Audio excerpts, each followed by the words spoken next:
ఇంకా ఆ విశ్వశక్తి మనలోకి ప్రవహించేటప్పుడు మనలో కలిగే ఆ అనుభూతులు ఏమిటో ఈ వీడియోలో తెలుసుకుందాం. మనం ధ్యానం చేస్తే ఆ విశ్వ చైతన్య శక్తి, అదే కాస్మిక్ ఎనర్జీ మన బ్రహ్మరంధ్రం ద్వారా ప్రవహించి మనలో ఉన్న 72,000 నాడులలో ప్రవహించి ఆ నాడుల్లో నిక్షిప్తమై ఉన్న కొన్ని పూర్వజన్మల సంస్కారాలు కానీ కర్మలు కానీ తొలగిపోతాయి. షట్చక్రాలు శుభ్రమయ్యి మన శరీరం మొత్తం పాపరహితమై దివ్యమైన శరీరాన్ని పొందడం జరుగుతుంది. దాని ద్వారా మన శరీరం ఆత్మజ్ఞానాన్ని పొందుతుంది. ఇలా ధ్యానం సిద్ధించే క్రమంలో అనారోగ్య సమస్యలైనా, రుణ సమస్యలైనా, ఇంకా ఎటువంటి సమస్యల నుంచైనా మనకి విముక్తి లభిస్తుంది. అంతేకాకుండా మన ఆరోగ్యం బాగుపడుతుంది, మన శ్రేయస్సు బాగుపడుతుంది.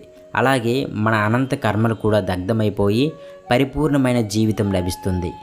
ఇక్కడ